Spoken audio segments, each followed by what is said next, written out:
પણ રાજ્યમાં ચૂંટણી આવે છે અને મોટા મોટા નેતાઓ ચૂંટણી સભા ગજવતા હોય છે ત્યારે કહેતા હોય છે કે ગુજરાતમાંથી ટેન્કર રાજ અમે ખતમ કરી દીધું છે।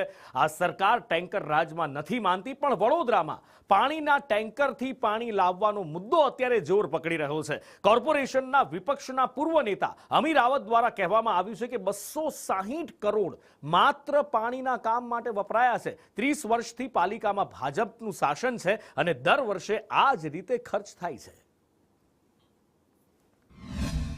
પાણી પુરવઠા માટે ફક્ત પાણીના કામોમાં 260 કરોડ રૂપિયા વપરાયા। છેલ્લા 35 વર્ષથી ભારતીય જનતા પાર્ટીનું શાસન, પ્રત્યેક વર્ષે આ જ ટ્યુનમાં પાણી પાછળ ખર્ચો થાય છે। તેમ છતાં વડોદરા શહેરમાં આજે ટેન્કર રાજ છે।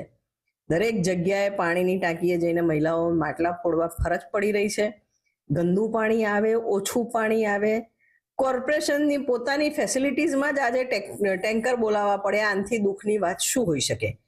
એક બાજુ વાતો થાય છે કરોડોની, નલ સે જલની યોજનામાં કોણ સુખી થયું? તો ભારતીય જનતા પાર્ટીના અમલદારો અને શાસકો જ સુખી થયા, કારણ કે લોકોની ઘરે પાણી પહોંચ્યું જ નથી। એટલે જ હું ફરીથી કીધું કે નવું સ્ત્રોત ઊભું કરવાની જરૂરિયાત છે। સ્ત્રોતોની અભાવ છે અને ડિસ્ટ્રીબ્યુશન નેટવર્કમાં ઇન્જેક્શનની અભાવ છે। ના, we will be bringing up in south zone, East zone, north અને વેસ્ટમાં જે અત્યારે સ્ત્રોત છે એમાં પાણીનું સ્ત્રોત વધારવાનો આવશે અને આવનારા લગભગ 4 થી 6 મહિનાની અંદર 150 ml વધારે ઇન્જેક્ટ કરવું પડે છે from the French wells and Ajwa સરોવર। એનાથી જ WTP ચાલુ થાય, આ પછી આ પ્રોબ્લેમનું સોલ્યુશન આવશે।